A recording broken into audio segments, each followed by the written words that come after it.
Welcome, fellow anime addicts. Thanks for checking out the show. I don't have much to sell you today, no Japanese snack boxes or underwear subscription services. I just want to bring to your attention the AAAPodcast.com website. It's absolutely free, and not only the place to find this show, but our future episodes as well, so you'll know what shows to watch before listening. We also have a ton of past episodes, including a database of our past review scores, as well as links to the YouTube videos that contain them. If you want to get involved, we have a whole mailbag section for you to submit topics, questions, and ideas, as well as links to the absolutely free Discord where we hang out and have a grand old time. And finally, if you're so inclined, where you can support us with our Hobby Addicts, where we talk about all the movies, video games, and non-anime television shows we watch.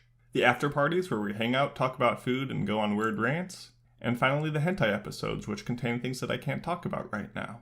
All this and more can be found at the AAAPodcast.com website, so go check it out. Now, time for the show. 何よ、アニメアディクツアノニマスのライブブロードキャストやってるって言ってるでしょ。聞きなさいよね。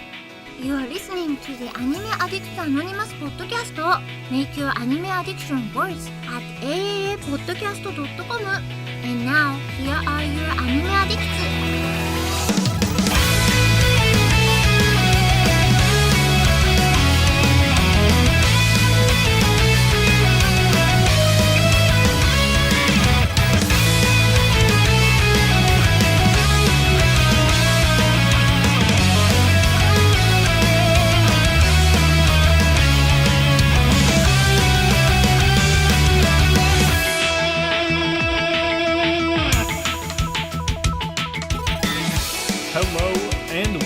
Episode 754 of the Anime Addicts Anonymous Podcast. We have some beautiful hosts on the show today and some even more beautiful listeners that I can't see because you guys are behind the internet, but that's not going to stop me from making your anime addiction worse with all my good friends here today.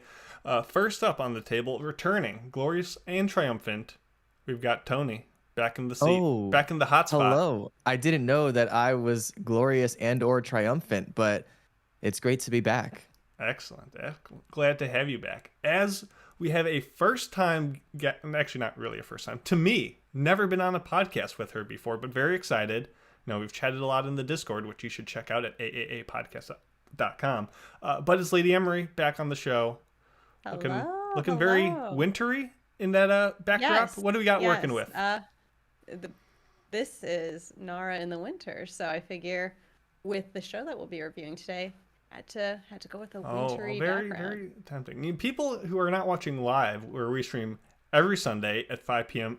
ish Sunday on the internet, will be missing these great visuals. As are they missing the great shirt that their good compatriot Raggedy Doctor is wearing.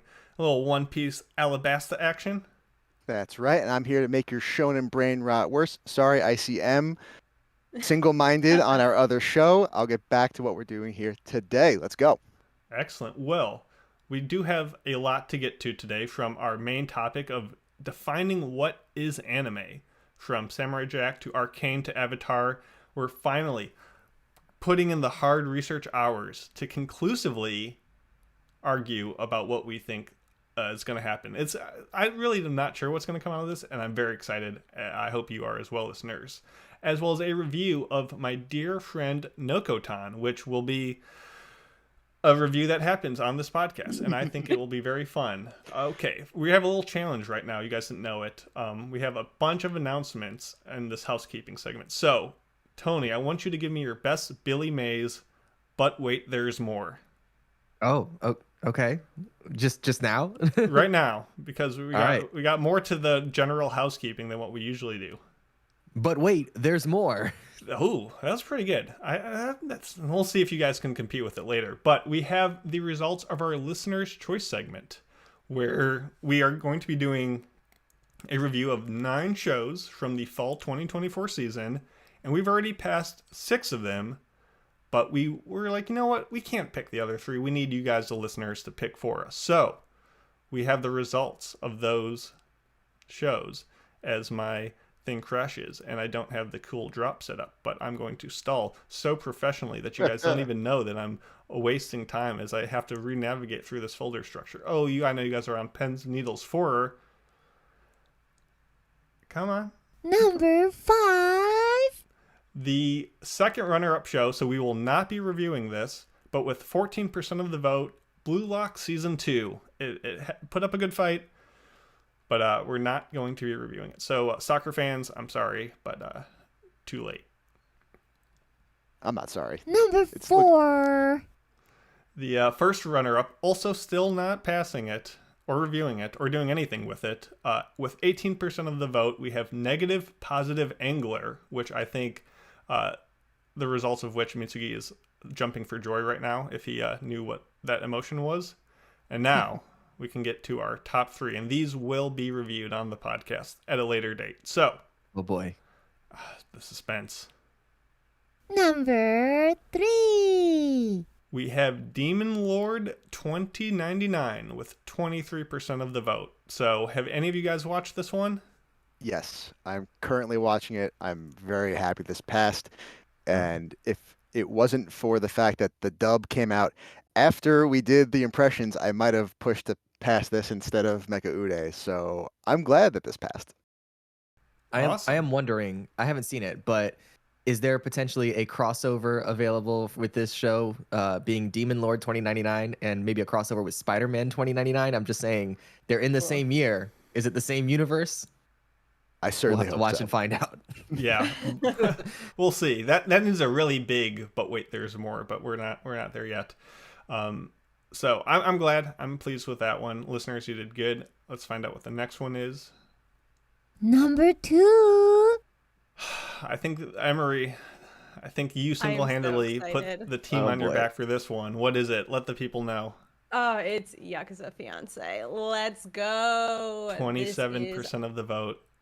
What have you So done? good. I'm so excited. I think Oh, has anyone else watched this? It's just my kind of trash. It's so good. it's the trash show of the season. It's the hot goss. It's the drama for your mama kind of show, and I hope it will deliver past what I've seen of it. So I'm not disappointed with either of these so far, but let's see if the listeners, as genius as they are with passing a show like Nokotan, can really come in clutch with 3 great reviews.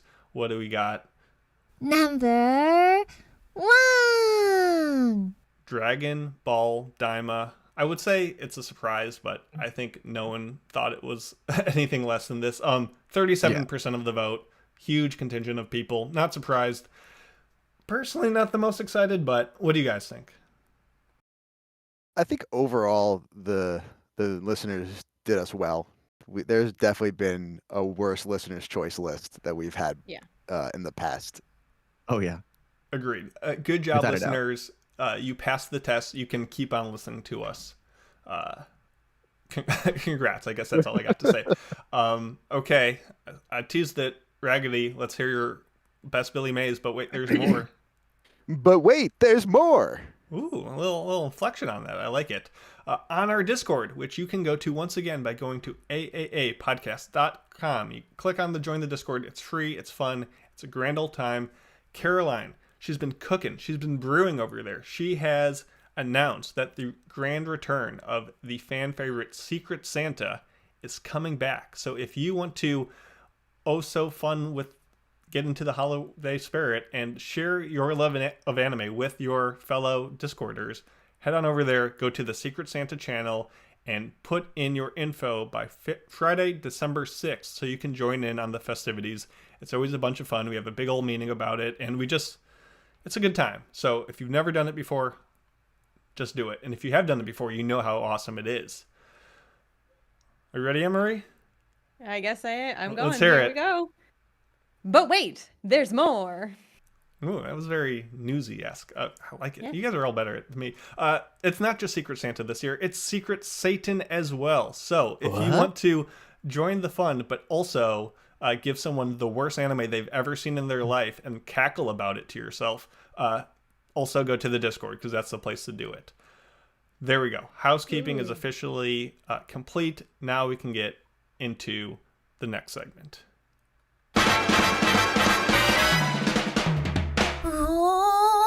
大ニュースです。It's time for big news of the week. Anne-Marie, how about you kick this one off?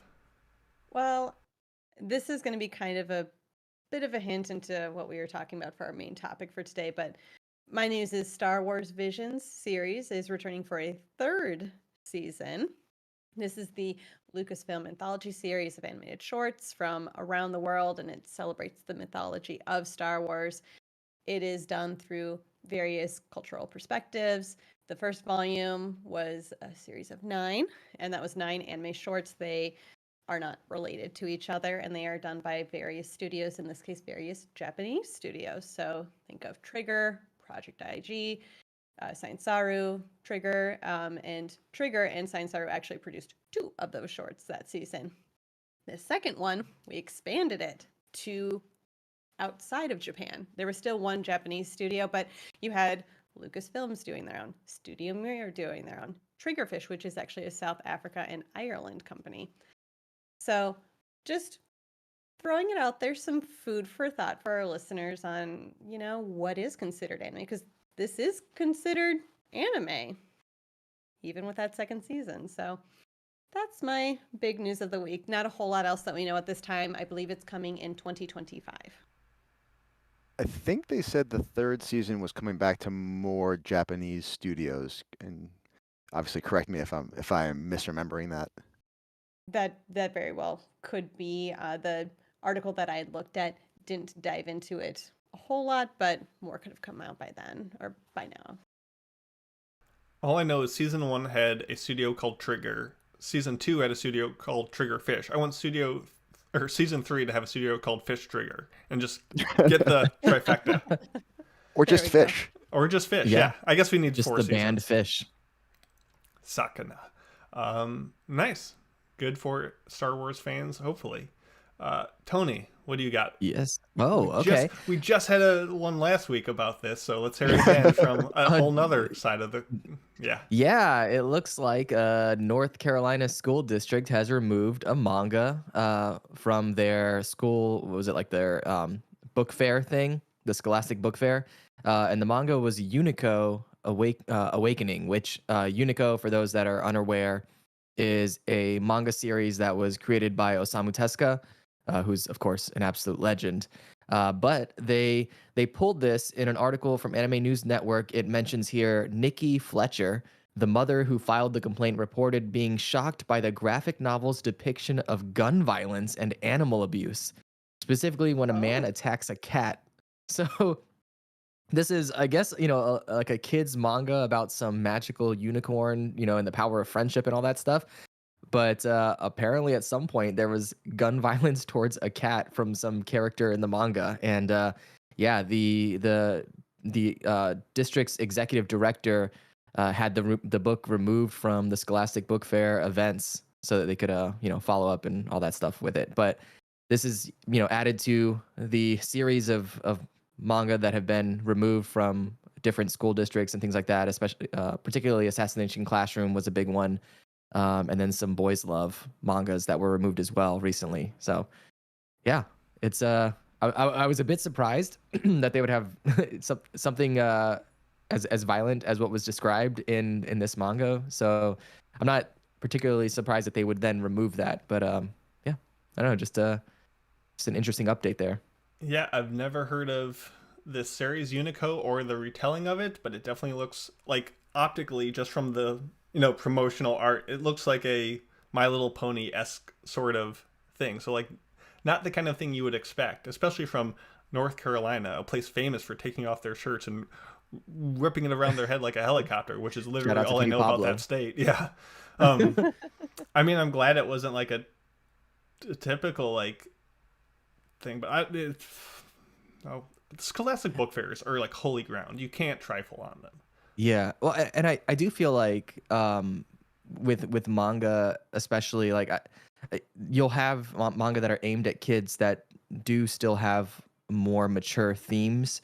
So, I mean, I'm a little surprised because this show is apparently about a unicorn who it says here angers the goddess Venus with his ability to inspire positivity and hope. So it's like, how do you go from that to gun violence against animals? You can't inspire positivity and hope unless people are lacking in that Yes. something You bad can't needs to have happen. hope without Yeah, terror. exactly. You need a little bit. You just need a sprinkling of gun violence to make the world better. Yeah. It is So America. Yeah, come that's on. true. Well, thank you. I'm sure this is not a trend that unfortunately will diminish anytime soon, but such is life. Yeah. Raggedy, what do you got? So continuing on the anime question mark train, the Lord of the Rings movie, The War of the Rohirrim, however you say it, is a new anime film coming out for the Lord of the Rings universe, and AMC is launching a new popcorn bucket because they're just getting in on this popcorn bucket craze, and they went real crazy. This the bucket is a 27-inch Warhammer replica, as well as like a fake wooden beer stein that you can also get. But this thing just looks absolutely comical. You could just pass around the popcorn across the entire row. It almost looks like with this thing. It costs $32.99, and the stein costs $21.99. So pretty hefty price, but it looks pretty cool. For the Yeah. movie, Look, it's no Dune worm. I was going You- to say, is it as consensual as the Dune worm? It's Where more there is- comical. Or Where the there's a Deadpool and kink? Wolverine one. Yeah, where there's a kink, there's a way. yeah. But on the movie itself, it's coming to theaters in the U.S. This December, December 13th. It's directed by Kenji Kamiyama. For those who don't know, he's best known probably for his involvement with Jinro, as well as directing Ghost in the Shell Standalone Complex and Eden of the East. And the animation studio is, oh my goodness. Sorry, I was trying to move the image to get it on Twitch, and I messed up the entire document while doing so. So, That's okay. sorry, listeners, you're not going to get to see it. Use your imagination. It's a big hammer filled with popcorn. Or just, donate and get the show notes where Yeah, I have put the exactly. pictures. Hint, hint, wink, wink. But the animation studio is Studio Sola, which has been pretty involved with a lot of co-productions, Tower of God, God of High School, Ninja Kamui, and the Rick and Morty anime. Mm. I hate this idea for popcorn in this, Oh. big hammer with a handle, because when I buy popcorn at the movies that I never go to, that's my popcorn. This is only inviting people a seat or two away to be like, oh, you mind if I have some of this? You have this convenient handle to like hold your popcorn and like deliver and distribute it to other folks who did not pay for this popcorn. So I feel like it encourages sharing with friends that, wait, never mind. I don't have friends. So actually this is fine. I love this idea. But also, like, where is so- the handle supposed to go when you're eating the popcorn? Like, it's going to be protruding 27 It'll inches. So bop people in the eye as you're trying to eat. Right? Oh, Like- it's like an umbrella? How are we having it in front of us? Like, just aimed down? Like, where? It seems cumbersome. I Here's don't the know. thing. There's a cap to it, so you can looks like you can close it. So I want someone to close the cap, contain all the popcorn in it, but that's probably not industrial strength. Like if you hit someone or the ground quite hard, that top is going to bust open and popcorn will just like fly all over the place. So this is That's this is a 27 cluster. inches right there, in case you're wondering. So- I was like, where does Tony, this go? Tony. Yes. I didn't need a measuring stick for that. Come on. Oh my goodness. It's It a seems bad like a lot. It's a bad popcorn bucket and a bad hammer. It is. Yeah. It fails on both accounts. I love it. Thank you. I think every movie should have some sort of obnoxiously cartoonish, just like go for it sort of receptacle for popcorn. You'd love to see it. I love to see it. And finally, with my big news of the week, I guess the trend of remakes that people didn't ask for, but isn't really disappointing, continues with the announcement of a new animated series, one called Anne Shirley, an adaptation of the classic Anne of Green Gables novel and anime, which came out forever ago in like the 70s, done by Takahata, Hayao Miyazaki, and a bunch of other people that would go on to work at Studio Ghibli. So a huge acclaimed world masterpiece theater show from back in the day. It's pretty good. It's pretty cool. It's set in like Canada, so that's unique for an anime, and it's a pretty good time. I would recommend it. I like that they're doing a remake, only in that it will bring new eyes and attention to this beloved classic. I don't know why it needs a remake. The original is pretty good. Lady has the biggest 5 head I've ever seen in an anime. It's very funny, but it's a good show. It's got a lot of heart to it. Has anyone here seen it? I have not. It's pretty good. It's Maybe now I will. It's pretty good. But just wait for the remake and tell me how it is, I guess. And there is a remake of Cat's Eye, a series that I have never seen before. Disney announced it on their 2024 content showcase that it will be adapted in 2025 exclusively on Disney+. The story centers around three sisters who run a cafe by day and are notorious art thieves by night. The manga was in the 80s, and the anime series were also in the 80s. So we got some 80s throwback. I'm sure Mitz is excited once again. They're not going to lock it in Disney jail this time, are they? No, They're actually going to hopefully push it out and...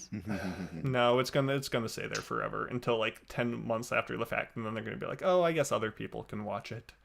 Yeah, Okay. I'm skimming through the teaser trailer that they have for it, and it seems There's like nothing of value in the trailer. there's nothing of value, and it's all computer generated. Like I'm not seeing any kind of No, you get like no insight to actually what the show is gonna look like. It's just like effects while they play the opening music, which is fine. The show is coming, we promise. yeah. What I want to know, this brings us to our main topic. We're talking about art thieves and three sisters. When are we gonna get the Totally Spies anime? Yo. And was listen, that I anime? love that. Oh, I would love that so much. That would be awesome. Or do we already have it? Oh my goodness. Oh, Well, oh. I will let the good lady take the lead on this one. Oh, okay. We are going to get into it today. We are talking Samurai Jack, Arcane, Avatar, whatever you may think of existing on the anime bubble. Is it anime? Is it not? This is a topic that I'm sure has been covered before, and it's an argument we have discussed many, many times. But what makes anime anime? And I want to go beyond the pedantics. I want to really dig into it. I know Wikipedia has a definition for it. It defines it as a term derived from the shortening of the English word animation. It is hand-drawn and computer-generated animation originating from Japan. Outside Japan, anime refers to animation produced in Japan. However, in Japan, in Japanese, it is describing any or all animated works, regardless of style or origin. So I guess where I feel like we should start is, one, we're going to approach this with respect. Let's just be nice to each other. But Oh, well, never what is mind. Yeah, I'm leaving. Excuse me. I'm just kidding. what is anime to you? Like what do you define that as personally?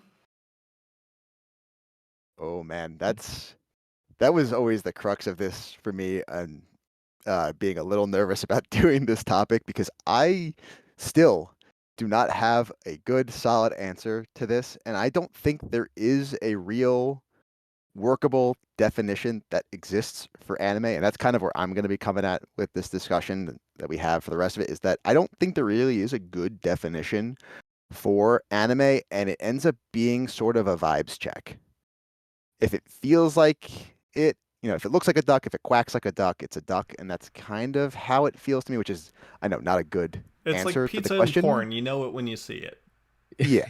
Yeah, wasn't that a congressman that said that? I was just thinking of that. So that's my answer. Okay. All right, Tony. So I guess I do agree that the definition is fluid and it depends on your personal perspective of it. I think for me, it's pretty simple. It's any animation that is produced in Japan. It has a geographic barrier on it where if it's made in Japan, then I classify it as anime. If it's anything outside of that, then I've referred to it as maybe anime inspired, but I would say that it has a geographic requirement to be produced, or at least to. Well, no. So it's like Champagne. It has to be from Champagne to be Champagne. Right, You can right. be Champagne inspired. Yeah, but I'm about It's to screw up my own sparkling anime. argument because there are Japanese studios that have their animation done in other countries. So it's like, is that anime? I would say yes because it's produced by a Japanese studio. So yeah, I guess that's it. If it's produced by a Japanese studio, then for me it is Okay. anime. Okay. Mason. Yeah, there's in my mind, there's like 5 options of what you can think. You can use the term anime as it's defined by the Japanese, which is to say all animation, dead stop. You can use anime as I think most people do, as taking the term anime from Japan and pulling it to the West, which is what Tony was saying, where it's, stuff made in Japan is Japanese animation, which is anime. You could specify that that anime is like made for a Japanese audience primarily. Even in this worldwide age, there are shows that are made for that subset of viewers. And you could also, similar to I think Raggedy, say anime is a style or a genre or something that is, can be from outside of Japan but has a certain look or feel to it. And I think personally I am more in line with it needs to be made primarily in Japan for a primarily Japanese audience. Now, that's not to say it can't find success outside of Japan. We've often heard about how Cowboy Bebop did really well in the West, despite it not really succeeding much in Japan, but it was still made primarily in Japan for a primarily Japanese audience. And I think that's what, defines it in my eyes. Now, of course, I will undercut myself constantly throughout this debate, but I feel pretty confident in what anime is and what it isn't. And I think what it isn't tends to be more of where we end up having this debate. No one is arguing what, I don't know. We'll see. Take it away. Or Yes, what's no, your take away, I guess? Yeah, I feel I asked the question. I need to answer. I'm with Raggedy. I tend to believe it is more of a vibe, a stylistic genre. I think it started in Japan and has now evolved. I especially think that since the Japanese people who came up with the word anime determined that it was not to be a geographical location, that we should be expanding it, and it just isn't happening. And I argue that it becomes a little gatekeepy, especially when it is Western audiences that are saying, no, it has to be located and produced in Japan. And I think you actually lose a lot of art from it.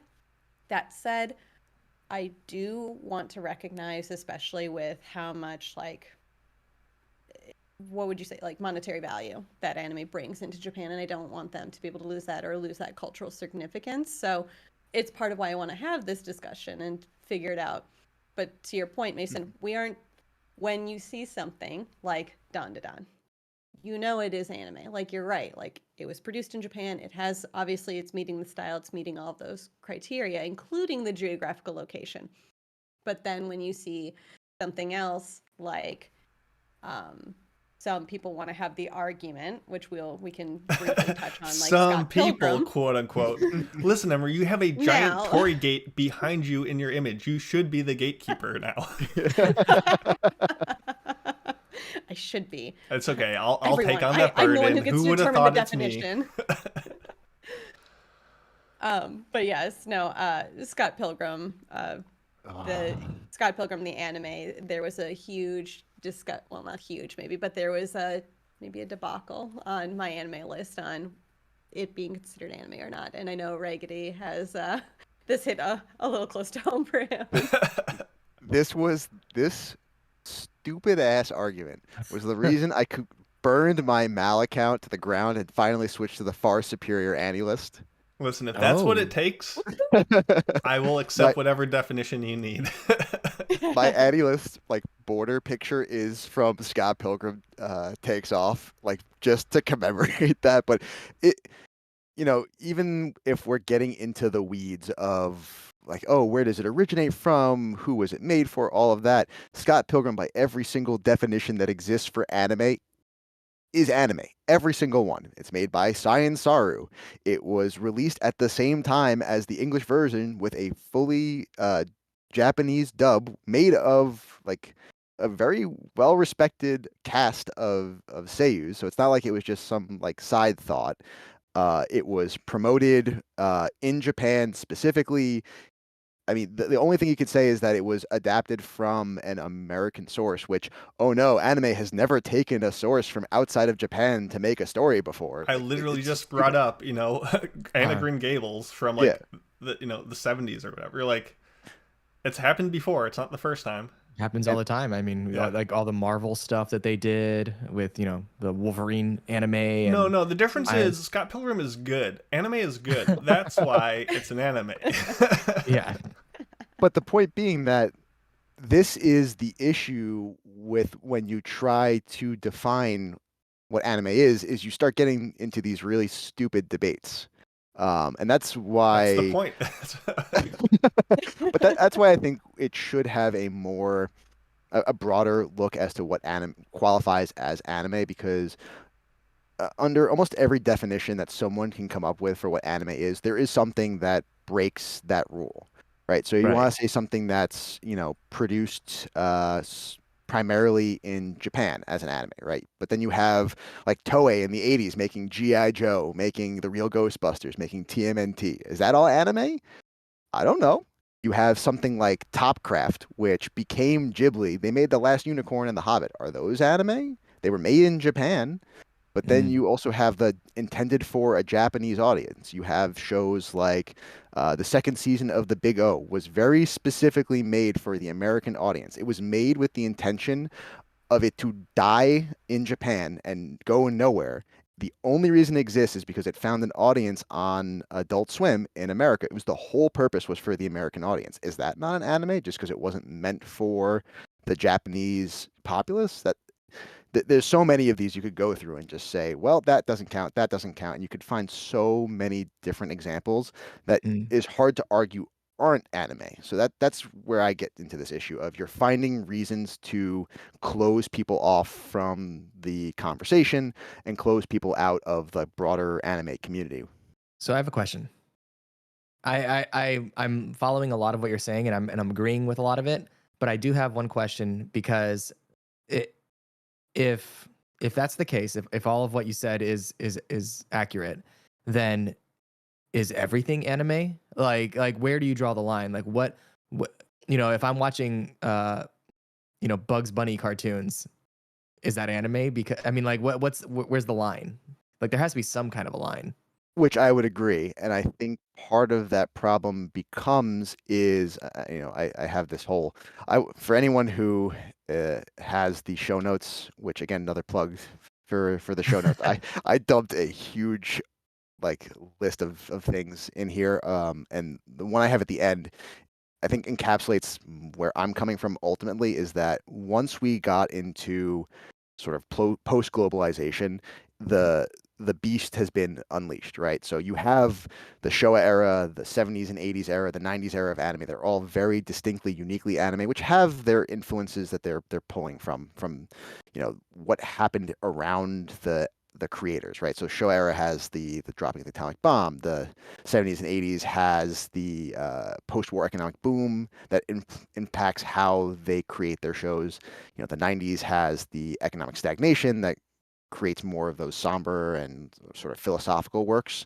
But once you hit globalization, there is no pure localization. Everyone's experiences are shared kind of globally. I mean, this podcast is an example of that, right? We're reaching people who live in Europe and South Africa and other parts of the world, right? And we're influencing how they see things. They then are on our Discord influencing how we talk about things. So there is that the line becomes blurred pretty much with that. And that might be why Mitsugi is so adamant that anime hasn't been good in the last 25 years, is because it's no longer sort of this quote unquote solely Japanese anime, because now it's being influenced so much more by the rest of the world.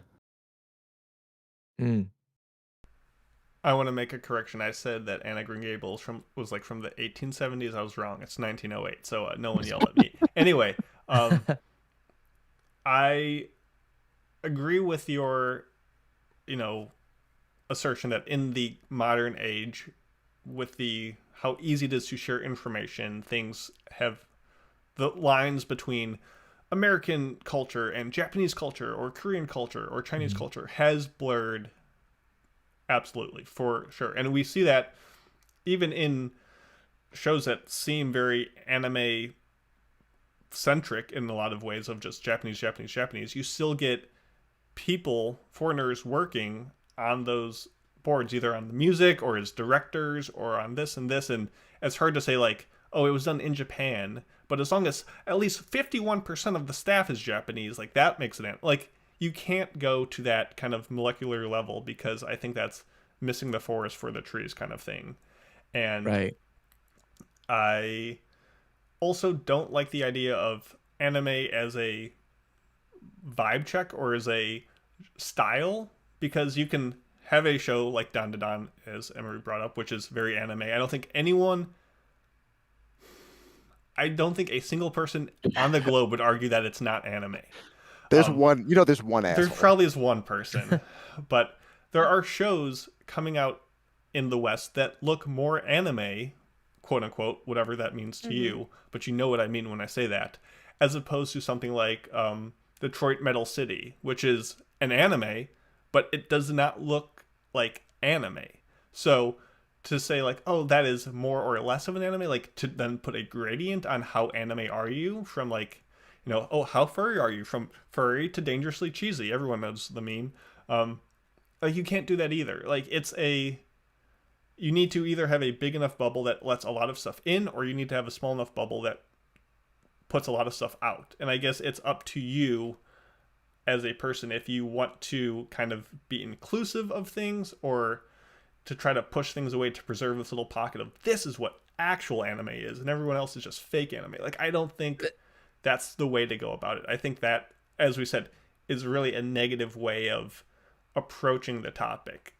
Yeah, I don't disagree with this. The problem I keep running into is, if we don't put like requirements on what is and is not anime, then either in that case everything is anime or nothing is anime and anime doesn't exist. Do you know what I mean? Like, there has to be some kind of requirement to be classified as something, right? Like, we're not bringing up like, sports. Don't say sports. Nope. I swear to God, if you say sports, I will scream very loudly. All right, I was not gonna say sports, but like there has to be some kind of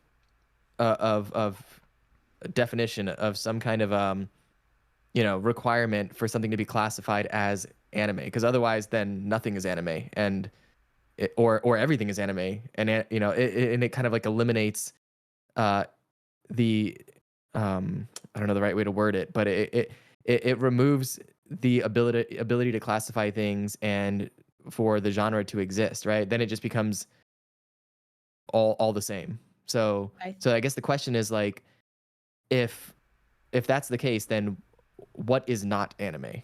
You know, like, if we're watching, like I mentioned earlier, Bugs Bunny, we all agree that's not anime, but why is it not anime if all these other shows are anime?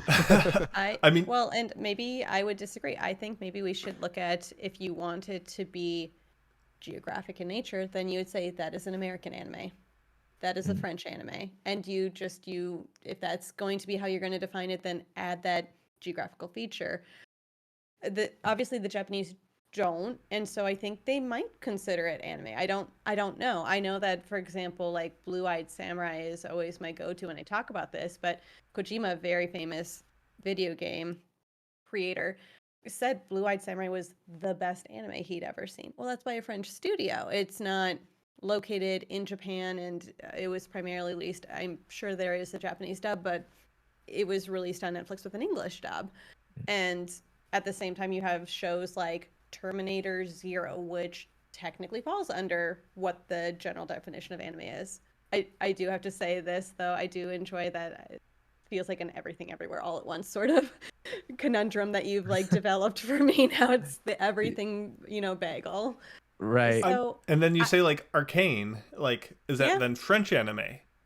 But what, like, was it because the studio was French? Was it because the leading creators were French? Like, no matter what definition you give anything in the world, you are at some way drawing a line, and you're always going to have a shotgun spread of shows on either side of it that are going to be nebulous. So you can, say this is a cake, this is a sandwich, this is a table, and you are always going to the whole hot dog debate. Yeah, you're always going to find something. What is a mouse? What is a microphone? What is soup? What is exactly? What is soup? You're always going to be able to find takes of every definition in the world that is going to try to push one way or another. And I think those are fun to do because I think they can help define to yourself that gut check, that feeling that Raggedy was referring to.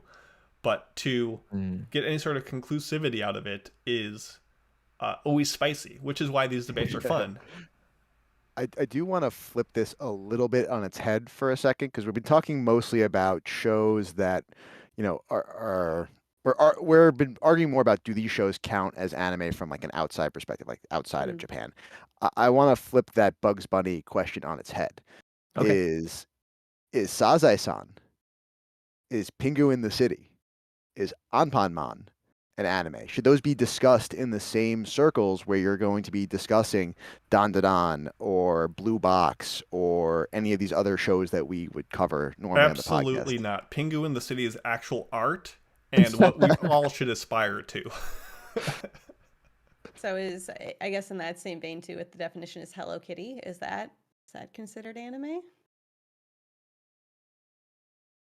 I mean, I would say yes, right? Because it's animated and from Japan. No, I don't know. Right, I but don't know. then I think where I'm coming at this argument from is more of not, I guess, less of this is a hard definition of what qualifies and doesn't, and more along the lines of circles of interest and discussion. So the people who are going to be watching, the seasonal isekai, the like I said, the Don-Dons, the Blue Boxes, whatever, are more likely to be watching, discussing shows like Arcane, Avatar, The Last Airbender, Samurai Jack, that they fall in a similar circle of discussion and debate, whereas Sazae-san and Anpanman fall more along the same lines as a SpongeBob or a Bugs Bunny. And I think that is why it's so hard for me to put a solid definition on what does and doesn't count, because it's more about who is going to be having those discussions and what circles you're going to be basically dealing with. Well, and I kind of want to bounce off that a little bit and talk about the awards. So part of my concern is, like, you think of shows, I think many of us have seen Link Click, for example. I think it is a well-done show. I think the opening deserved a lot more accolade than it did get. It didn't qualify for anything for Crunchyroll, of course, because it is made in China.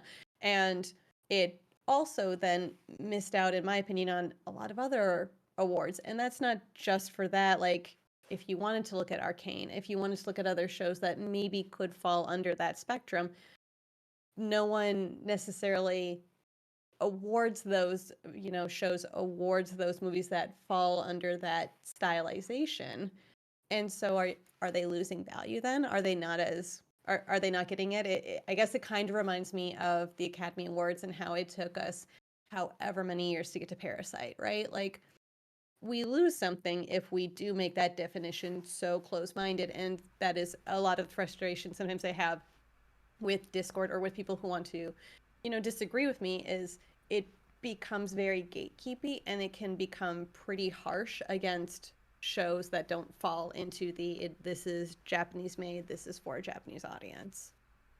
You're all about the market value of this definition, like, and what benefits it pulls. But I think that's, a very fair point. And I find it interesting because I don't want anime to be like a cookie cutter stamp thing. Like, I like when anime is all sorts of different things. Like, I want, in the same way I complain every season, the isekai is just the formula. I don't think anime will ever be well served by being a formula.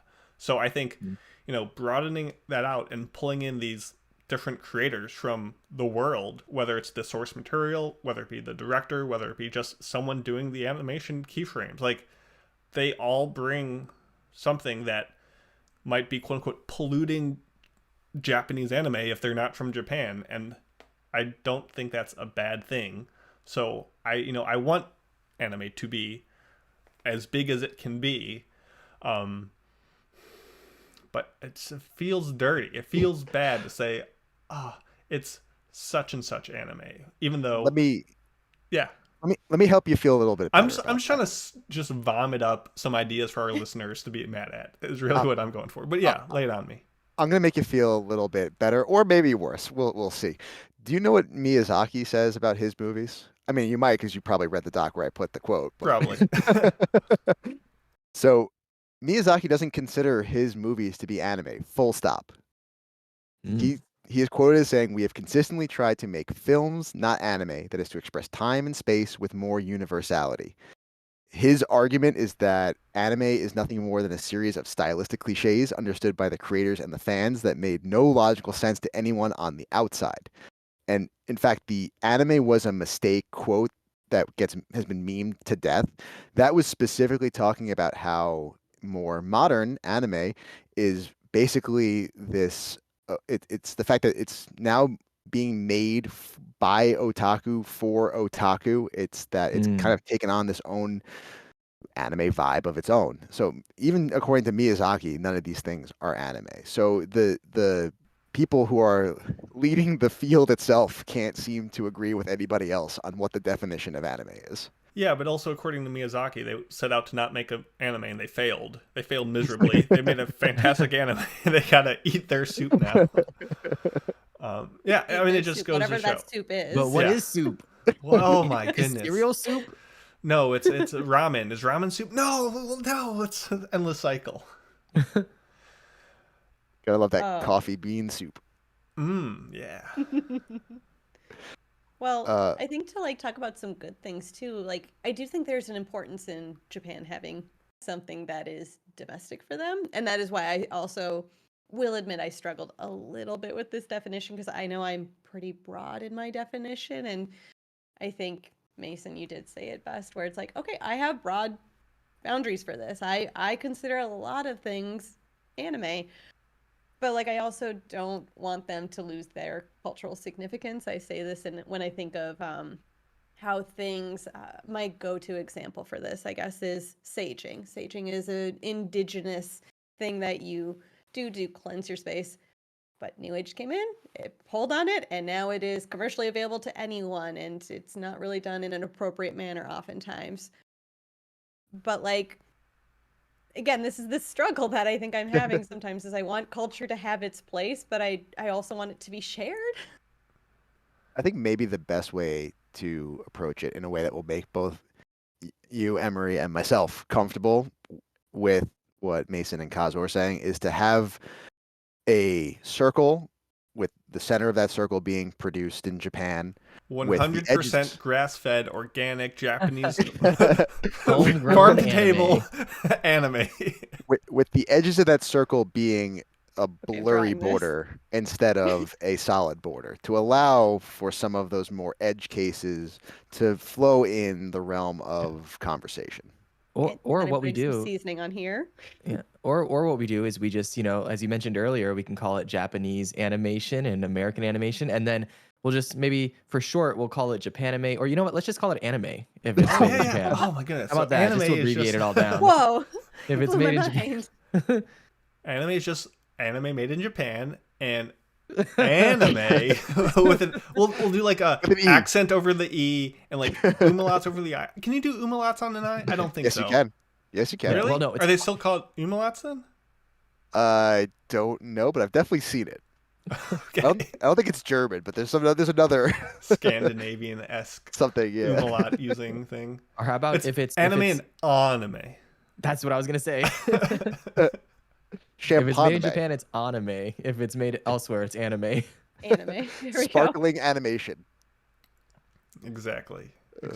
I mean, I just want more shows to be anime so that my AniList numbers can just go through the roof. That's where I'm at. Yeah, Yes. exactly. Well, Gotta crank those I'm numbers going to up. watch Arcane if I don't counts get as credit anime. for it for fake internet points. I'm not gonna But lie. you don't get credit for Star Wars Visions. Both the first But and the not second season season 2. are on there. Yeah. Listen, we already discussed it. I'm only watching that if Fish Trigger is involved. It did hurt me a little bit to finish Arcane and not. I out of habit went to my phone to click the ad episode and remembered what I was watching.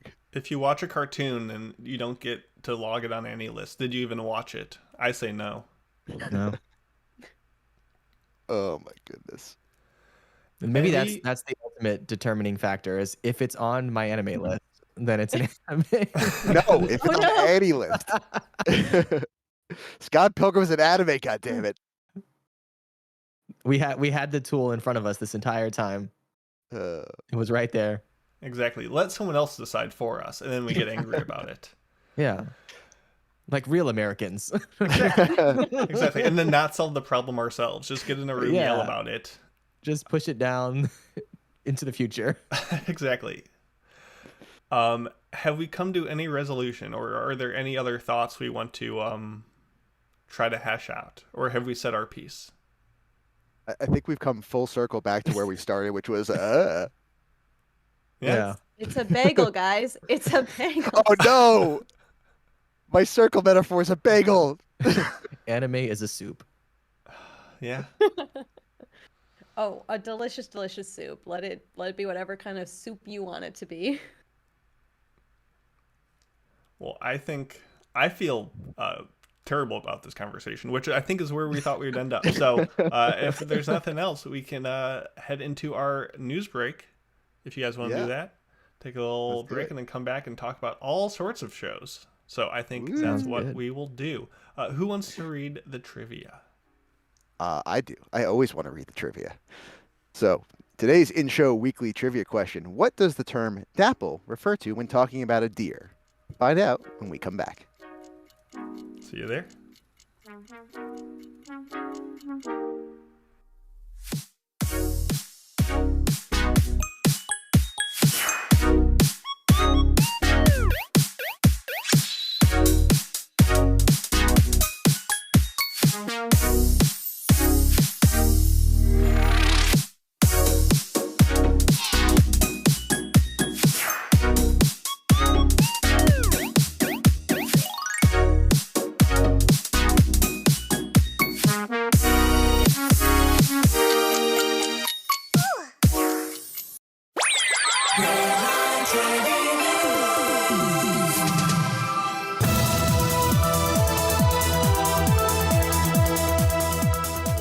Hey, Anime Addicts, Mitsugi is here, bringing you your anime news break, starting off with our first and only new anime announcement for this news break. White Fox is producing a new anime called Busamen Gachi Fighter, the television anime of Ryo Hiromatsu and Wosamu Kozuki's Busamen Gachi Fighter, or Ugly Mug, epic fighter. That manga is going to be getting an adaptation by White Fox, so look out for that coming out pretty soon. Hiromatsu originally penned this series in the Shosetsuka ni Naro website back in 2015 and also in October of 2022. So if you're a big fan of this property, it is going to be coming out. You're going to be able to see the Ugly Mug in all of its glory as it's on the cover, and it is indeed a thing to see. Next up, Sazae-san extends its Guinness Book World Record for longest animated TV show to 55 consecutive years. We thought One Piece was long, but in reality, no.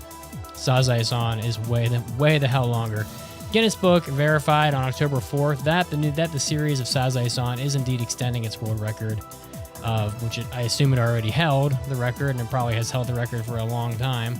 So this series has thousands of episodes. I believe it's somewhere in the 4,000 to 5,000 range as far as episodes go. It's been on that Sunday TV block in Japan for pretty much forever, leading to a whole bunch of news stories and even syndromes named after it that all have to do with the Sunday day of the week. So good for Sazae-san. I haven't watched much of this, but I'm sure it's very touching and definitely a cultural icon for Japan. Next up, fall 2024's Haigakura Anime is announcing a hiatus with an official apology coming from the staff saying that, quote, "We deeply apologize to all viewers, the original author, the original source, as well as the artists and companies who have cooperated with the promotion for the inconvenience caused." So it looks like this is going to be paused at episode 8, I believe, beginning on November 25th, 2024. Rebroadcasts of Haigakura will be aired in place of new episodes, going back all the way to episode 1. And unfortunately, fans of the anime series are going to be left in the dark regarding what happens after episode 8, because it doesn't look like they're planning on continuing it. So we will have to see if it ever comes back. But for now, they're calling it an indefinite hiatus of Haigakura. Next up, the apparently insanely successful solo leveling smartphone game, which has had over 50 million downloads, wins some awards from Google. So the first video game adaptation of the solo leveling webtoon series, Solo Leveling Arise, which apparently has 50 million downloads, which I think is insane, has walked home with some awards, including Best Story by Google's new blog entry, Google Play's Best Apps and Games of 2024. So it has won Best Story, and there's some other good stuff in here too, so we can't forget about that. So there is some competition. Solo Leveling has also won other awards. It won in 2024 as well at the Korea Game Awards last week, and apparently won grand prize at that event. So Solo Leveling Arise, very big, and I assume we're going to be getting more of the anime coming out sometime soon as well. This was Mitsugi, and this was your anime news break, and now it's time, yes, indeed, to get back to the podcast.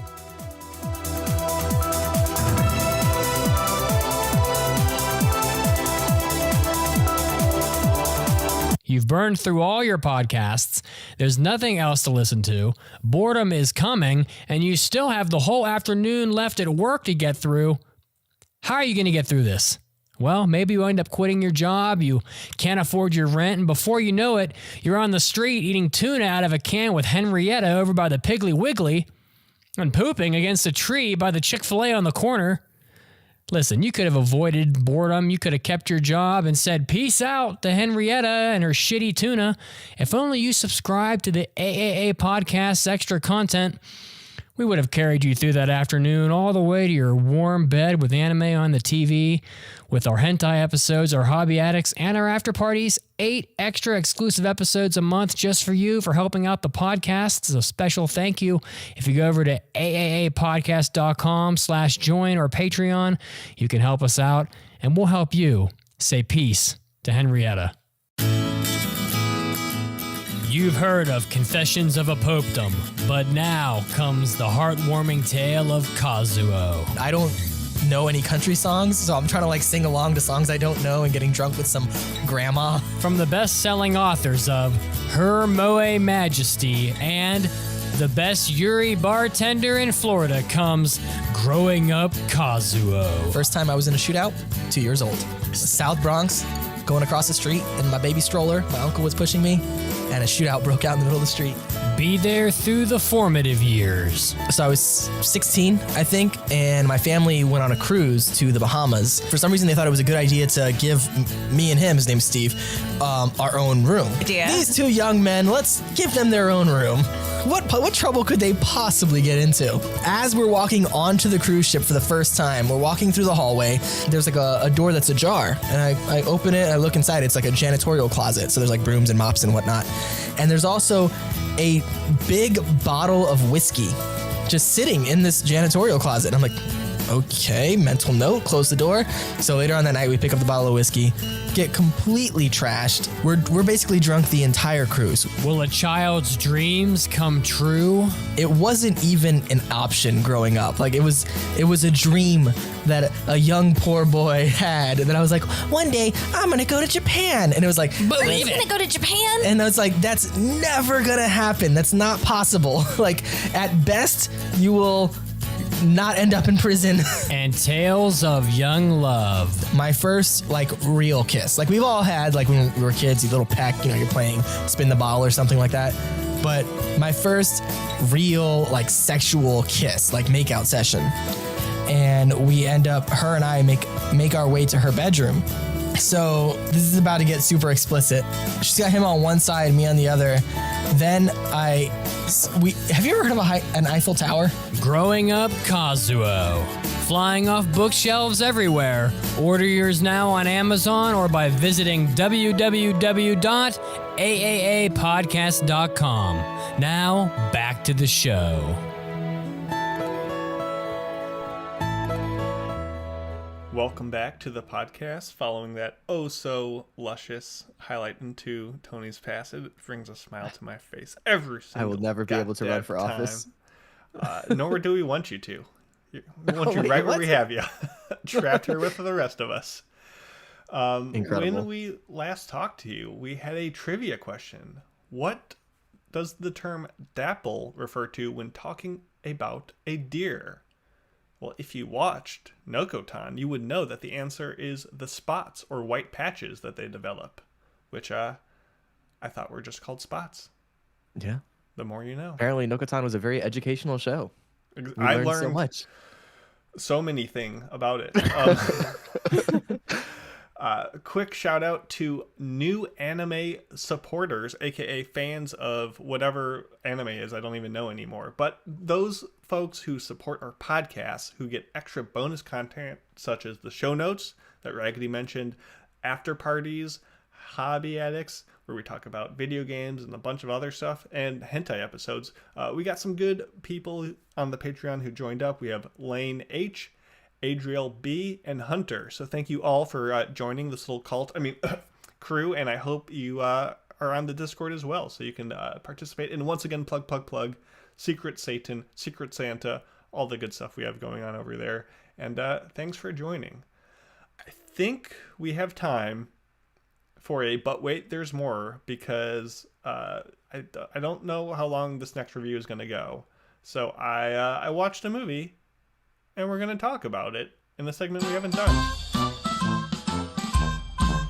Get your popcorn ready. It's time for Unexplored Pictures with Mason.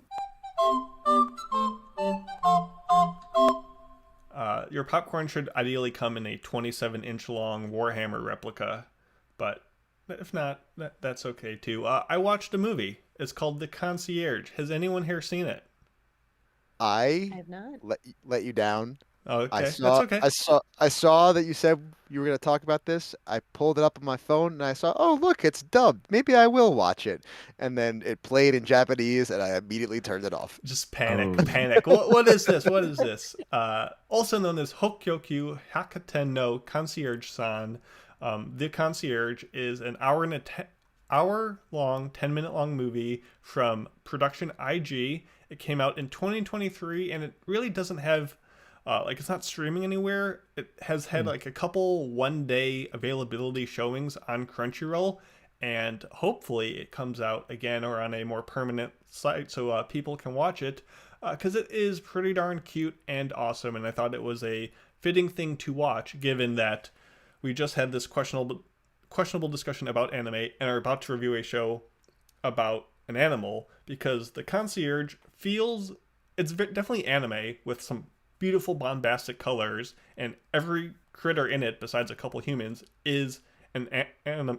I was about to say an anime and I don't know. Anyway, a bunch of animals. They're all extremely well done, and the whole movie gives you a vibe of almost Curious George. It feels very Western in this story of this person, Akino, who joins the concierge service of this grand department store. And essentially she has a bunch of vignettes of interactions with different characters of different animal types, from ginormous woolly mammoths to really small minks and leopards looking for love and Japanese foxes and all sorts of curious critters as they shop within the department store, and she tries to help them with whatever issue they are dealing with. And it's very calming and relaxing and just kind of heartwarming in a lot of ways. It's kind of like Pokemon Concierge, but 1,000 times better if you watch that short on Netflix. And it kind of just has a nice, little mini stories, each take about 10 to 15 minutes to get through, as well as just her struggle of being a new employee in a job that seems kind of overwhelming with all the people she has to deal with and all the rules and regulations and the very Japanese kind of politeness that they expect over there. And it's just really engaging and heartwarming and daring and smart. And while it doesn't quite answer all the questions it brings up along the way, there's some tense storylines of like, oh, she could get fired, so this could happen, and it kind of all just melts away by the end. It's still really compelling, very well done. Definitely would recommend it if you want something that's very short, sweet, quick, and easy. If you had a toddler, perhaps, as we might talk about later, and there's perhaps maybe a dub one day that comes out, that would be a great option, because you can laugh and say, haha, funny seal, but also just have a nice, story to go along with it. So once again, The Concierge, not a super strong recommendation, but if you got some time and that sounds appealing, I would recommend it. It's a good time. So that's all I have for that. Now, you guys ready to dance? Oh, Let's dance. Let's dance, he says. We'll see who's dancing. We'll It's see who's dancing time now. for an almighty anime mailbag. Anime. Anime. Anime. Mailbag. Bag. Why did that song feel slowed down a bit? It probably could be. Honestly, it wasn't, but my computer has like 70 apps open right now and is chugging like a madman, like a college student at a frat party. So it could have just been stuttering its way to oblivion, or you're just going crazy. One of the two. Yeah, I'm just hopped up on 0 sugar, no caffeine root beer. That's all. I'm just drinking tripping. champions. Well, Tony, what's this mailbag today? Oh, well, the mailbag comes from listener Michael Skornavaca, which is a cool last name. Says here, if you could only watch one anime for the rest of your life, what anime would that be right now? A great question. So I'll go first if you want. So for me, there's the easy answer, which is like we just pick the longest running anime that there is, which I think is Sazai-san, I want to say. Although I've never watched Sazai-san, so I don't know if it's any good. I think that still has the record, yeah. Yeah. But I think I'm probably gonna go with Naruto just because it has that special place in my heart and it's a very long anime, so there's plenty of content there.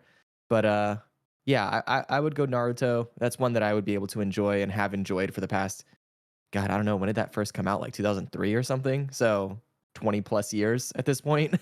And I still haven't gotten sick of it. So there we go. And really, who knows how much longer I'm going to live anyway. Exactly. You could watch some more Naruto or Boruto's dad and just be like, I'm done. Just end it. There you go. Yeah. For me, it's tough because I don't watch a ton of long running shows. And do you pick the show that you really love that's maybe only a couple episodes and you watch it every now and then? Or do you watch, like you said, something long that just keep you occupied? And at the end of the day, I could pick shows that would make me a better person. Stuff like Hajime no Ippo that makes me want to work out all the time, or Legend of the Galactic Heroes to like make me a more refined gentleman. No, I'm going with Gintama just because there's a lot of episodes, and honestly, there's so much range and diversity to it. You never know what you're going to get. A wacky, silly, fun times episode, a super depressing, heartfelt episode, some insane action, violent episodes. Like, you got the whole gamut with Gintama. And because they reference every show ever, you're watching all of anime within the show itself already. So it'll keep you occupied forever. So that's my pick. But what did you guys go with? So I wonder what could I possibly? I wonder what I could possibly end up picking for my choice. It's One Piece. It's always going to be One Piece. It's super long. It's still ongoing, still churning out episodes. So it's endless content. Great across the board. The filler, you can skip it, you can watch it. It usually doesn't interfere with anything because it's segmented and it just gives you more things to watch. There's even the movies. And then you can cheat and throw in the remake and the live action because screw it. Why not? Well, I feel like everyone picked long shows. I picked One Punch Man. This may not be my favorite. This may not be my favorite anime, and I know I am the only person on here that has somehow a soft spot for season 2. It's not good, but like I have a soft spot for it. I think it's just for the show itself. But this is my comfort show. I especially go back to season 1 when I'm feeling sick or if I'm really sad and I need a laugh. It just does everything for me. And so I'm going to pick the show that even though it's short, hopefully I'm getting my season 3, so hopefully that'll be good. But this is the show that I can come back to again and again, and I just don't get sick of it. For example, my movie that, on the desert island that I would want is always Deadpool. Like, it's just something that I need to be able to laugh with and enjoy constantly, and there you go. See, Emery, if you make all these other shows anime, this hypothetical question, you have less shows to watch. So that's on you. You failed. Checkmate. Thank you, Michael, for the excellent mailbag. Hopefully we gave you some shows that you should watch if you haven't seen them yet. And with that, let us get into the grand review of my dear friend Nokotan. So, take it away, Emery. Okay, let's get started, right? No one, it's fine. It's fine. We're going to review my dear friend Nokotan. This is a listener choice, and I passed it as well. I was one of those listeners, people. Yeah, you can blame me. My fellow hosts can blame me for this one. This is available on Crunchyroll. It was done by Wit Studios. It is a manga, which is surprising now that I know that. I did not know that before. I expected this to be an original. So, Trying to learn the dance as you talk. all right. Oh, I like it though. I like it. I don't know if we really want to go into the synopsis, so I'm just going to go with expectations prior to watching it, your mindset going in. I can tell you for me, I just saw that it was a top show on Annie List and I threw it on. That's literally how I came across this show for the season. What about you, Jason? Oh, me? Yeah. I'm going in order. Gotcha. I heard people say haha funny deer show, so I watched haha funny deer show. I did not like haha funny deer show. I watched one episode of it. I dropped it before it even ended. And I was like, well, I hope that doesn't make listener's choice. And then it did. So I was like, well, at least I don't have to be on the episode where we review it. And then here we are. So no, I was, you know what? I'm a man of talent. I'm a skilled practitioner. I can take the rudest, grumpiest of stones and squeeze them and extract the value. And I was like, you know what? I can say something nice about this show. I can find value here. So I came in with the purpose to, be proven wrong and endure myself. So I was hopeful. I was hoping I had a bad first impression. I guess I'll go next. I think I'm the next one on the list here. I had no idea what this show was. I wasn't on the podcast when you guys picked this show, so I hadn't been keeping up with, all the popular current anime season to season. So when I finally saw that I was going to be on this episode and I looked over to see what the actual show was that we're going to be reviewing, and I read the plot summary, I immediately was thinking I may have made a mistake to be on this particular episode. But, I came back for this? I came back to you for this? As soon as you read that plot synopsis on my anime list, it's like, oh boy, what have I done? So yeah, my expectations were pretty low going into this one. I've seen my fair share of just ridiculous, silly anime before that don't have like a coherent plot and are just, joke. And so I was like, all right, I know what I'm getting. It's going to be whatever. And yeah, that's where I was when I pressed play on that first episode. For me, I was expecting like an absurdist kind of comedy, just based off of the general things that were out there, people were talking about in the Discord or on like random YouTube videos I'd watch. So something like from Adult Swim, like an Aqua Teen Hunger Force or Robot Chicken, but more anime flavored. I was never really a big fan of these shows, so my expectations were fairly low. And when we were kind of picking which episodes we could be on, I had the choice between this and Oshi no Ko, and I was like, you know what? Emery's a friend. I'm going to be here to support her. Oh God, I failed you so hard. Oh no. I was like, she likes it. It's got to be worth something, right? So here I am.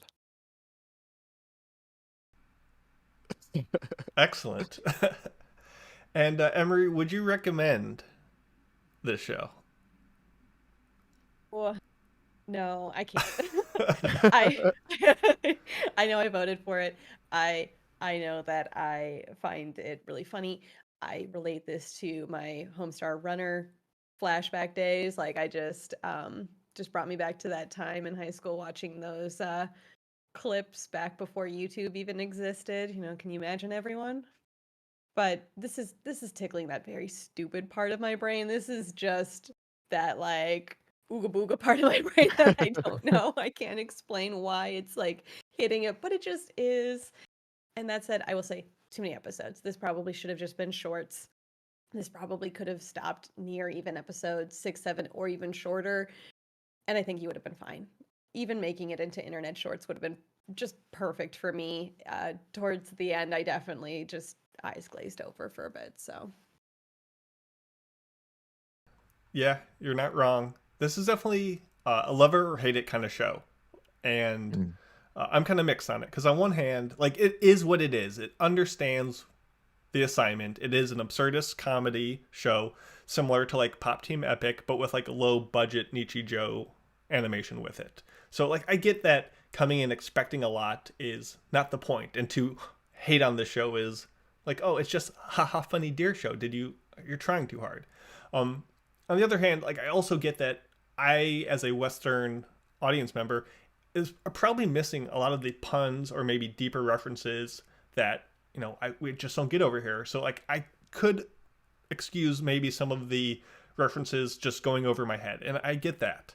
The other hand is people can be like, well, it's not really fair to compare a show to other shows. Like, why no, talk about the show you're watching. But this show is putting in a bunch of references to those shows. This show is inviting those comparisons. So that's on the show's fault. On all accounts, though, it's pretty bad, especially as Emery said, when stretched out over 12 full-length episodes with no real momentum to carry you through between the gags. And they try to give this artificial plot to tie things together, but that's such like a dead airtime that you're just sitting there waiting for like something to happen again. And while that can be surprising isn't always funny. So this is really just ends up being a worse version of other types of shows. I would not recommend this show. But what did Tony think? Yeah, no, I'm right there with you on that. This is a show that is not for me. So I want to make that very clear. This is not my style of show that I enjoy. So take what I say with a grain of salt.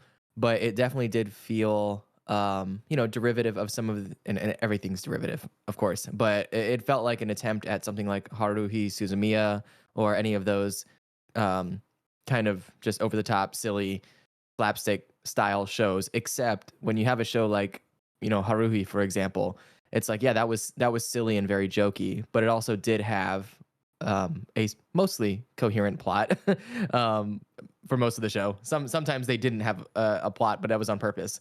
And so this just feels like an attempt at that, and it just didn't really work that well for me. It was but again, if this is your style, if you really enjoy this kind of show, that the style of show that comes along with its own dance number, then you already know this is what you're going to be into. But no, I just don't think that there was enough here for me to recommend it just in general, unless it's something that you're specifically into.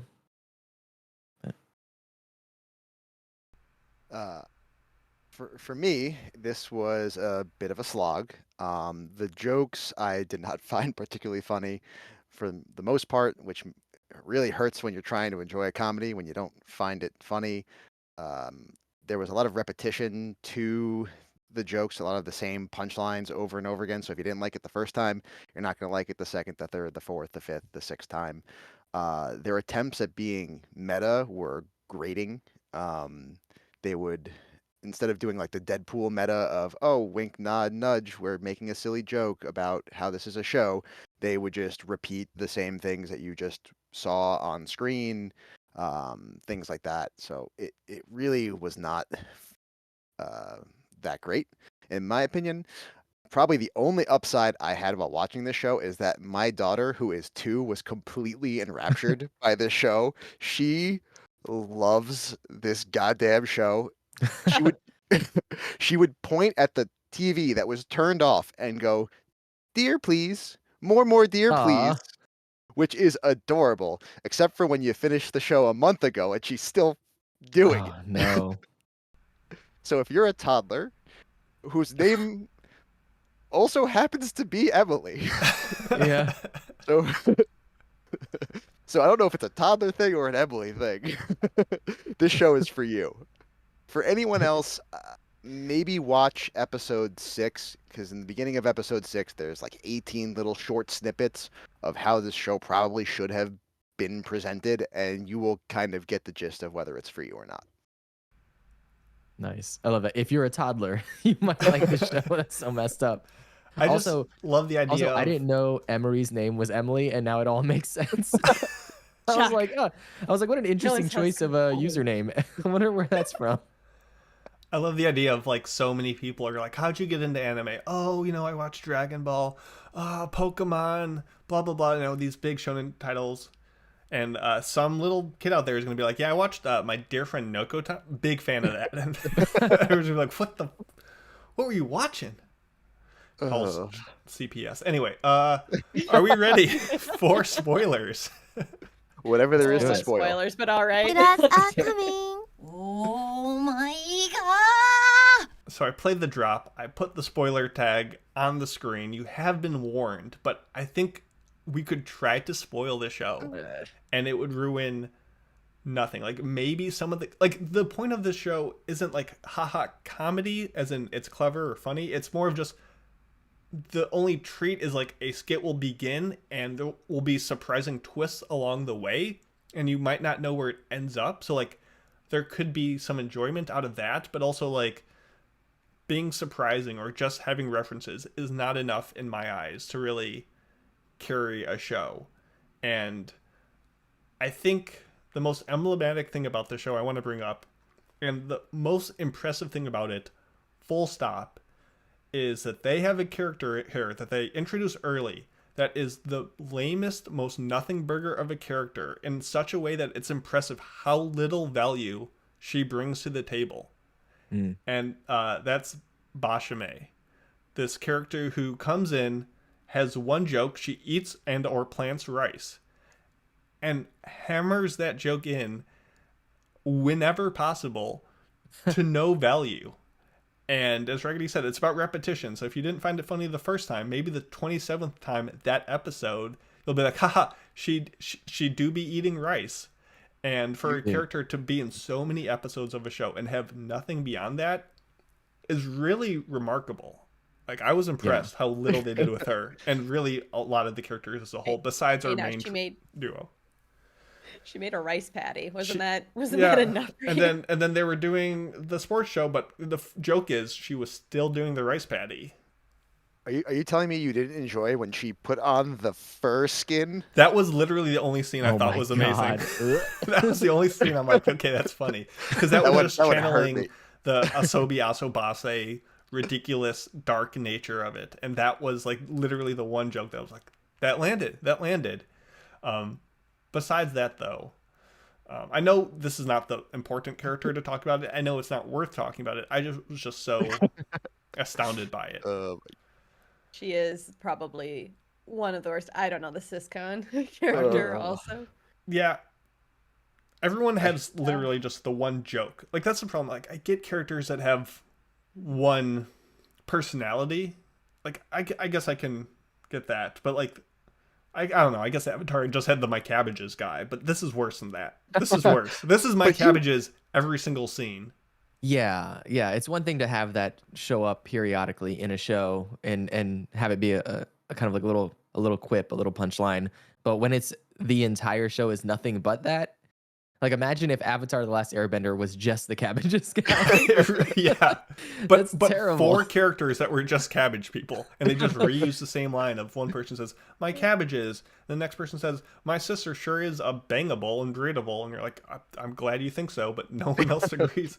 I mean, I do think our main duo of Koshi, who is this upstanding student president person who has to look after this abomination of nature, which is the unpredictable Noko, like that is endearing for a bit. Like, it's fun to see the crazy shenanigans that they get up to for a little while, but it definitely just plays all the cards in the first 4 episodes, and then it's like, well, I guess we reshuffle the deck and go at it again. Mm-hmm. The best thing I appreciated, the thing I appreciated the most, the subtlest thing, which subtle in this show is kind of wild to think that they did anything subtle, is that Koshi-tan, if you pay close enough attention, every once in a while she will like let out a little bit of her delinquent sort of style without it being like the front joke. It'll be the way she sits, a word she says, like a look in her eyes. So they do that throughout the entire show, and it was the probably single like creative thing that I can applaud them for. I really fully enjoyed that. The problem is that the delinquent thing is like the whole source of the quote unquote drama of why she's being involved in this, right? That like, oh, she doesn't want her secret exposed. But then her secret gets exposed in episode like 9 or 10, and it doesn't mean anything. And it's not even like that's the final joke. There's then 3 more episodes where she's still involved with the deer, even though the whole reason she's involved with Nokotan was resolved. I do kind of like how like her deep dark fare ends up being a nothing burger, and like they have this thing that's like, oh, she actually was accepted for who she was the whole time, kind of thing. Like I do like that twist, but it came with not much weight to it, and yeah, it was just played at the wrong time. I don't mind the love our main CG characters. dares. Sorry, what was that? You didn't mind the CG. I'm so happy you didn't. I also didn't mind the CG dares. I don't think they added much. Like the third time an episode where they go she and like do the slow mo, like they weren't funny, but I didn't hate them. They were a wash. They added nothing. I don't know why that was very funny to me. In anything that was so the slow mo not, but the what would you call it? Like the monk droning whenever something bad was happening. For some reason, I found that. Yep, found that hilarious. Again, I'm trying everyone to explain why I found it so funny, and all I can explain is it's just something in the back of my M brain that's just rattling around in there. That I guess all M's are gonna find that really, really funny. Did you guys watch the sub or the dub on this one? I watched the dub. Dub as well. I watched 10 seconds of the dub. In episode 6, as Raggedy mentioned, they do this like rapid fire, like a bunch of skits in a row. Like each sketch takes like 10 to 40 seconds. And I was like, that was episode 6. So usually that's about when I will watch a couple episodes dubbed just to like compare for my references. And in the subs, they're like, okay, we're going to do this rapid fire show thing. Let's get this dough on the road. You know, just a great dare-based pun. And I'm like, okay, let's see if they do that for the dub. So I watch the dub, and they say, okay, here we go. No pun, nothing. And I was just like, that was their one job. And I don't know if the writing didn't work, but like, this is all the show had going for it was bad deer puns. And, they blew it. So I didn't watch the dub, trash dub, as far as I'm concerned. How was it though? It was like, like in the world of dubs, it's like fine. It's not going to win anyone over. Anyone who is a sub elitist will definitely scoff if they heard even 10 seconds of it, like you did, just because it's not going to be winning anyone over. But I don't think it like was horrible. One thing that I did appreciate about the dub, and I don't know, I blacked out at a certain point while I was watching this show, so maybe I'm misremembering this. But there's a part where they are like, they have like a song, and that they're singing, and they did it in the dub, like they dubbed over and like made their own song and everything. And I was like, okay, that's, you know, I appreciate the effort that they put into this. So it wasn't a terrible dub in my estimation, but you know, it was mostly forgettable. Was that like Koshi's song from her like journal? Like that was another great instance of a scene that committed to the bit, had funny dancing, funny visuals. She leaned into it and it was funny, and then it just kept on going. And it just like it trailed off in a way where the joke kind of sputtered out. And like I felt like the first half of the show was chock full of moments like that with potential, with, you know, even if it wasn't my kind of humor, I appreciated them sending it. Haha, her head separates and like deer crackers come out. Like it was fresh and it was new and it was exciting. Right. And then they just kept on reaching into the same bag of tricks. And at a certain point, it all just was stale to me. Oh my goodness, there it is. Comedy genius. I think if you stopped this a couple episodes in, I think I would have given this a higher score. Yeah, Yeah, definitely. I'm sorry. This is a very scatterbrained review. Other thoughts? Just like the show. Yeah. The OP, I got to stand by it. It was such an earworm. Like, it was very catchy. Was it my favorite OP? No, but it gets stuck in your head. I think sometimes that's what makes a good OP. It's what makes music at times. The OP encapsulated everything that this show should have been. It was cute girls doing a funny dance. It was good music. The jokes in the OP are funnier than the jokes in the show. The "you dear" got me. Where it's like the Dark Souls dead, but it's like "you dear." That one got me. My favorite joke from the opening, which was something we see all the time in anime openings, is the main cast like flying through the sky. Oh yeah. And in this case, Great. they do it, and then all of them like eject their parachutes, except Koshi's like, "Oh, I didn't realize that was part of the plan." And, like, she crashes into the ground. Like, that's how you twist. That's how you subvert. That's how you take an established trope and make it yours. That's how you take a reference and make it funny. And this opening did probably a lot of the heavy lifting that made people trust and continue in this show. And I didn't love the opening, but I thought it was solid. I think it soured in my mouth when on the Sports Day Festival they just have the opening playing to like static shots of like the cheerleaders and crowd just like slowly panning across the screen as it played because why? Oh, it's a song they sing in the show. No, it's not. Don't play that game with me. They just didn't have resources to make another song, so they just reused the opening with no animation. Get that week out of here. That was terrible.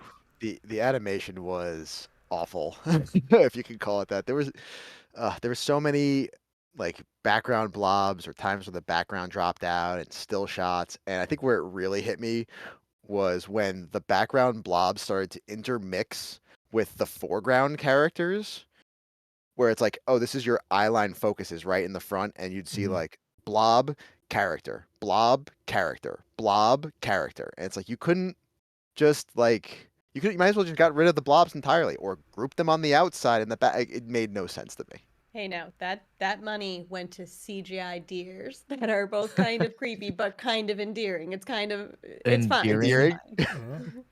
I mean, once again, to give the show just the most modicum crumb of credit, to your point of like having the weird like cheap anime speed lines going behind a character.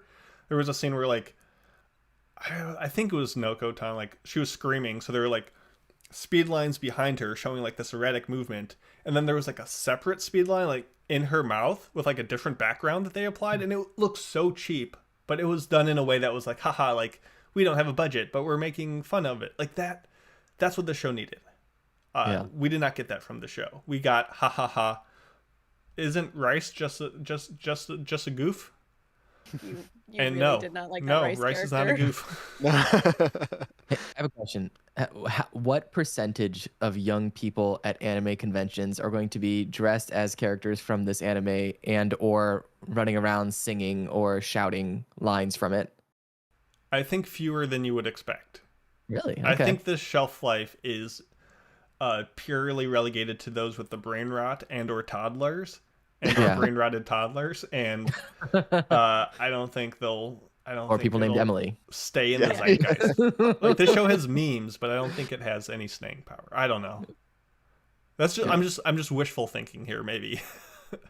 So we've gone over like what some things we found funny. I want to point out a few of the like genuine moments that got me, and it's quick because it's like a list of 3.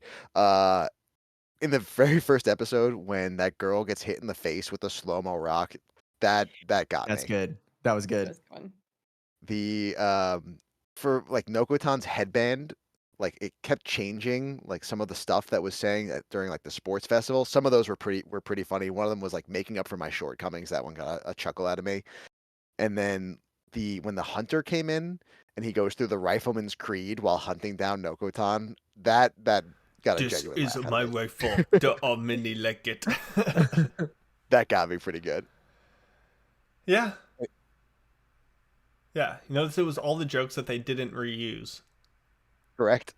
True.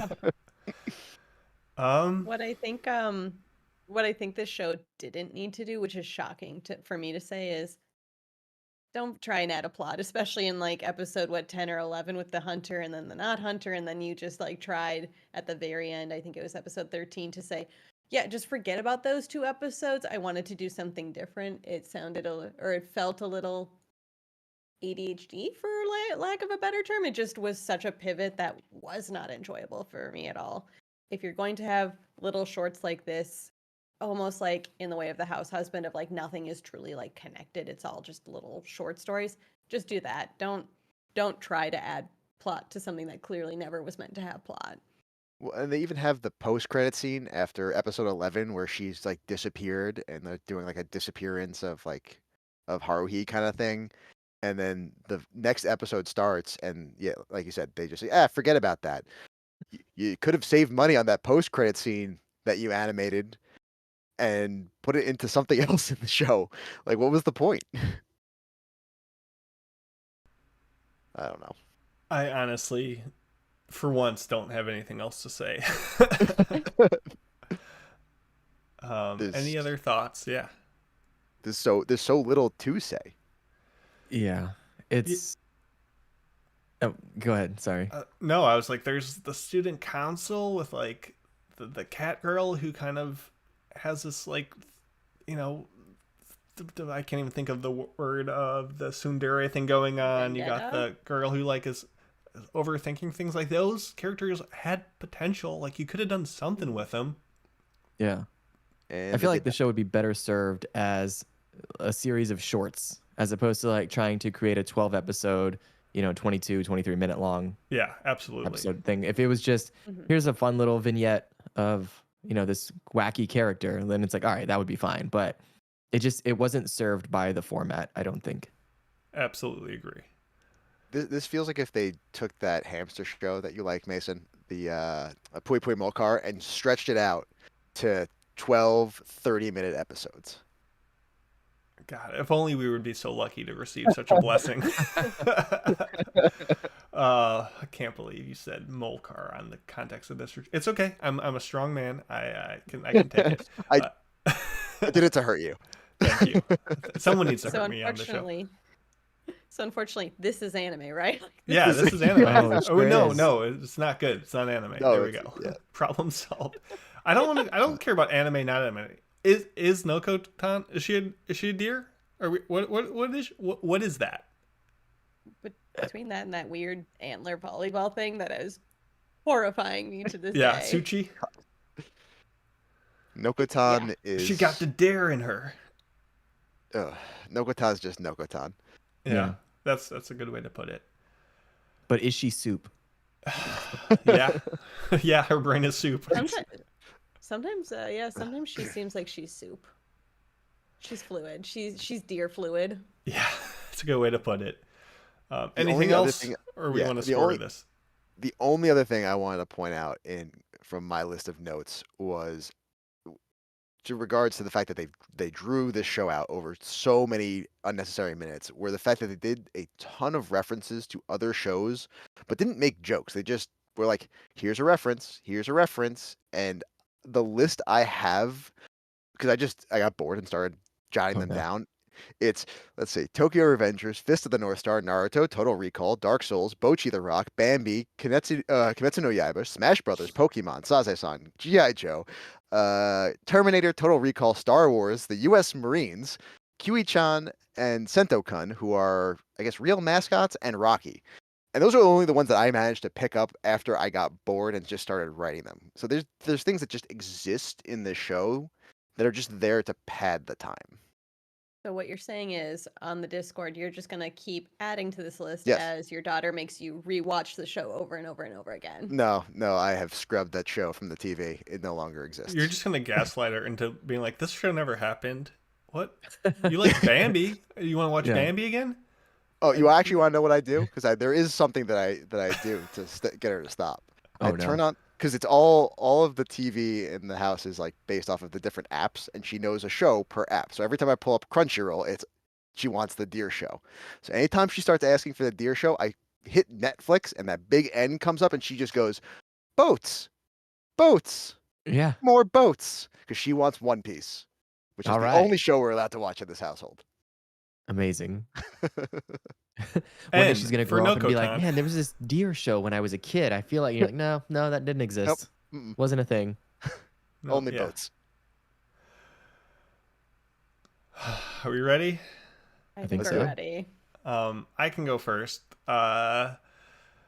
This show is for certain folks. If you like your Azumanga Daioh, if you like your Bludgeoning Angel, Dokuro-chan, if you just like absurdity for absurdist's sake, eat up. But this is just an emptier, shallower version of so many superior comedies that I don't recommend it.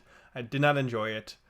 I was really debating between giving this a 0.5 out of 5 or 1. Wow. I'm a generous God. I'm gonna give it 1 broken deer cracker out of 5. I think there's very little value to the show from no matter any angle you come into it with, and was not a fan. That's Okay. my score. I can go next. I do think that ultimately it's like you said, if you already know if you like this kind of show before you're even going into it, you know if it's going to be for you. Anything we say is not going to change that. If you don't like that kind of show, you'll find it vapid and padded and boring, like I think most of us did. I did like the eye catches; they were pretty, so I will give credit to that as well as to the OP. But I'm gonna give it 1 very happy toddler out of 5. Okay. Should we save Emery for last? Since Let's I feel end like on she a might be the most positive note. positive on this. Yeah. End on a positive note. Okay. So yeah, I agree with most of what you guys said about this show. One, it's just not for me. It's not my type of show. But even if this is your type of show, I feel like there are plenty of better options out there. It definitely did make me laugh a few times throughout it, although not nearly as often as it attempted to make me laugh. And so for that, I think I'm going to be a little nicer than you guys. I was leaning towards probably 2 of the deer treats out of 5. Wow. All right. I obviously had some enjoyments of the show, but I need to look at it what it's like for what it is worth and what it is contributing, not just for my poor host who had to watch this kind of train wreck of a show, but also just understanding that it's going to be for some, it's not going to be for others. And what it came down to for me is we have such a small scale, so I'm trying to like abide by that scale and like scale things correctly. I just want to explain why I'm giving this 2 out of 5 antlers for that reason. I can't go any lower because I gave Gushing, I'm pretty sure, a 2 out of 5, and this is not worse than Gushing for me. Do you want me to review the tapes? Let's see. You reviewed the tapes. I want to. What's this? A 5 out of 5 from Lady Emery on Gushing? Jesus You Christ! did give Gushing a 2 out of 5. Okay. So yeah, I'll match that energy from the Gushing episode, which is weird to say out loud. So I think that evens us out to a 1.5 out of 5 for Nokotan, which Feels I about right. feel is Right, actually. yeah, that feels fair. that feels good. Somewhere in my bones, I'm like, yeah, that works.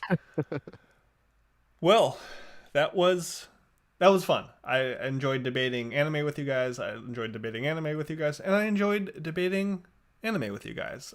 Thank you all for listening to another episode of the Anime Addicts Anonymous Podcast. Once again, we always love having folks in the Discord for Secret Santa, Secret Satan, all the comments. Let us know your definition of anime. Let us know why we're wrong about Nokotan. Let us know how you would eat the funny hammer popcorn bucket thing. Thank you, Tony, Emery, Raggedy, for dealing with this once again. Follow us on the social, support us on the website. Next review, we will be doing Alya Sometimes Hides Her Feelings in Russian. So, it can't be worse, right? Right? Right? Please say right. Any last closing thoughts, opinions, and things for the good people? Watch or listen to Shonen Showdown when it comes out. Sometimes. Sometimes. It Oh, will whatever. come out When it eventually. You occasionally should comes watch it for sure. He won't plug it. Check out the Spare Tech Room. Plug. Because I don't know. Learn yeah. about how to play video games. And Thank you. I a actually cool just tech hit boy. 1,000 subscribers yesterday, so Oh, Medito. it's on its way. You can be 1001 listener. You can be one of the cool people who get in while the getting's good and be an OG fan before That's right. before it's super mega popular. But until then, thank you once again for listening. We will see you in the next week. We're gonna go do a Hobby Addicts. If you want to listen to it, support us. Until then, go watch some anime, and we'll see you in the next one. Bye. I didn't prepare Bye. the drop. I'm not playing the drop. Someone stall for time. Yeah, exactly. Just play it really, really slowly. You guys got it. Slow. I wish I could just like fade the video into like a slow fade. Really slowly die. There we go.